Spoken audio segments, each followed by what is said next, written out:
do you recommend, Steve, do you recommend restaurants use something like Grubhub?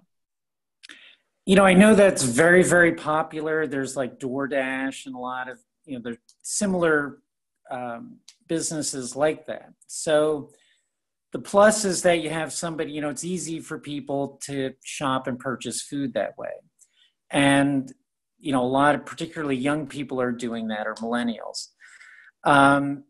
So the upside is you can actually generate more sales. I think the downside is, they take, a portion of those sales. So, what happens, if your numbers, up to almost like 30%, which, if you're having a $10 item and somebody's taking 30% of that, are you still making money if you're only getting $7?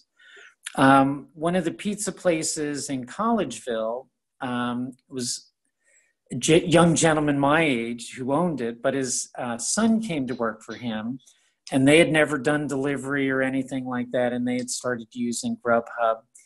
And I believe they said their business actually went up, I think it was 20%, from that. So they were getting a lot of customers that they didn't have before.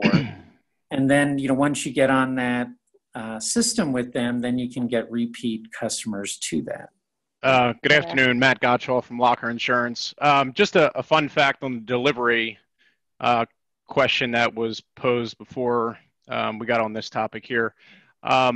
There has been some relief from both the commercial P&C side of the insurance industry as well as personal for where they've lifted the exclusion for those that are delivering. So whether you're feeling the financial stress right now and looking at potentially getting into delivering, you can use your personal vehicle, and that exclusion that had been in place earlier for delivery, again, has been lifted by numerous carriers. And that's not to say it's blanketed across all carriers. So certainly something you want to investigate, but also from your business, if you were not delivering before, chances are you were not covered for the delivery exposure, where now we're seeing that there is relief from the commercial side that's saying for this period of time to give you relief to get the business out there.